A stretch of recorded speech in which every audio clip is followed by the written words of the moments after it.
कहती चलते रहे। गौर व फिक्र, गौर व फिक्र, गौर व फिक्र, गौर व फिक्र। मैं मोमिनों को कहता रहा गौर व फिक्र किया करो। इन जैसों ने हम जैसों को जिक्र के काबिल बना दिया। मेहरबानी थोड़ा गौर व फिक्र किया करो। इन जैसों ने हम जैसों को इतना करम करके कहां थे, कहां ला खड़ा किया। इन जैसों ने हम जैसों के घरों पे अपनी निशानी बुलंद करवा दी। गौर व फिक्र कर, जिस घर पे अलम का साया हो उस घर में मौला महदी के नौकर हो, लड़ाई झगड़े ना हो। गौर व फिक्र करेगा तो बड़े बड़े असरात। मेहरबानी हजूर, मेहरबानी हजूर। गौर व फिक्र, सजदेगाह नमाज के लिए जबीन के नीचे रखी, रखने के बाद चूमा, चूम के रख दिया। गौर व फिक्र नहीं, मारिफत की ऐनक लगा, गौर कर सजदेगाह में हैं कौन कौन कौन कौन।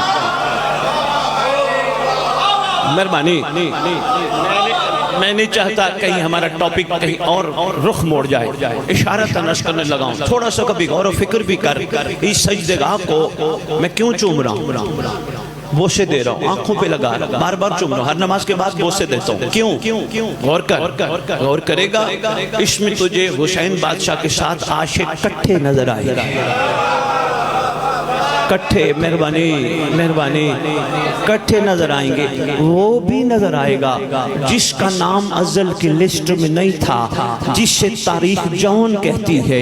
जब ये देखेगा ना कि जिसका नाम अज़ल की लिस्ट में नहीं था, जौन का खून भी शामिल है, फिर कोई दुनिया का बंदा तुझे कहे 313 363 तू तो सरकार के आशिकों में शामिल नहीं हो सकता, उसको कहना मुझे खाक शिफा बताती है, हो नहीं सकता। कोशिश करूंगा ये कर देंगे। गौर व फिक्र करेगा तो बड़े बड़े असरार तेरे तक पहुंचेंगे। बहुत शुक्रिया।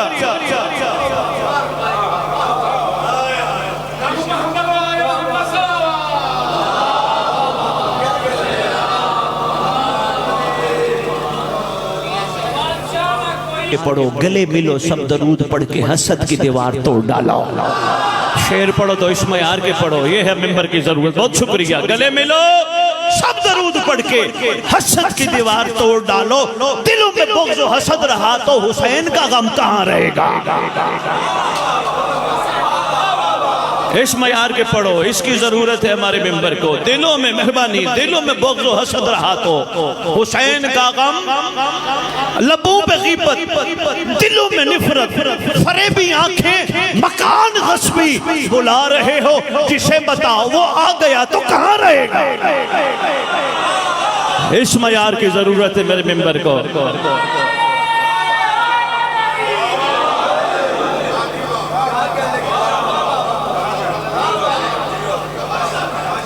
इस मयार की जरूरत है इस मेंबर को।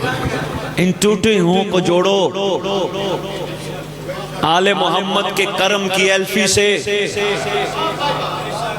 भटके हुओं के हाथ पकड़ो, फैसले उस पे छोड़ो जिसने आदल करना है, उसके फैसले खुद ना करो। अच्छा यही है, इकट्ठे हो जाओ, आगे देखा जाएगा उनकी जो मर्जी। मोहम्मद अली साहब, मैं एमएलसी में खिताब कर रहा हूँ, मैंने ये जुमला कहा, एक साहब खड़े हो कहने लगे बुखारी साहब हम इकट्ठे कैसे हों, 5 उंगलियां बराबर नहीं, इकट्ठे कैसे हों। मैंने कहा कोशिश कर, वसीयत नामा लिख, मरने के बाद कब्रिस्तान अलहदा बनवा। जब इकट्ठे ही नहीं हो सकते तो फिर अलहदा दफन हो ना जाके। जब इकट्ठे हो ही नहीं सकते, बिरादर मोहतरम, ये जैसे सैयद बादशाह की कब्र है इधर, बड़ी बड़ी जगहों पे सरकार ने भेजा है, मातमियों की ख्वाहिश होती है हमारी कब्रें वहां बनाओ जहां हमारे ऊपर से मातमी चले चले चले। आपने भी देखी होंगी माशाअल्लाह, उस रास्ते में बनवाते जहां अली वाले हमारे ऊपर से चले। अगर फर्ज करो ये कब्र इस तरह ऊंची न की होती भाई मोहम्मद अली ने बाबा हजूर की, तो ये होती बराबर प्लेन, तो फिर मैं और आप इसी के ऊपर चढ़ जाते ना, चल पड़ते।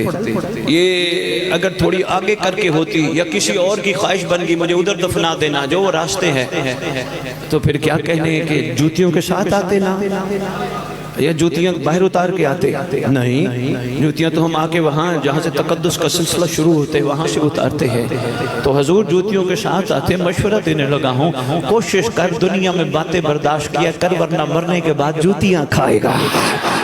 हाय हाय, कुछ नहीं होता, कुछ नहीं होता, नहीं नहीं नहीं, मैं पहुंचा नहीं सका। कहने लगे शाह जी हमारे अकीदे बराबर नहीं, हम इकट्ठे कैसे हो सकते हैं। मैंने कहा खुदा ने हर चीज में मसलहत नहीं मसलहतें रखी है। कहने लगे जी वो कैसे। मैंने कहा 5 उंगलियां बराबर नहीं है आपके बकौल, लेकिन अभी मैं आपको ये बराबर करके दिखाता हूँ। मैंने रखी हाथ में तस्बीह, तस्बीह रख के 5 बराबर नहीं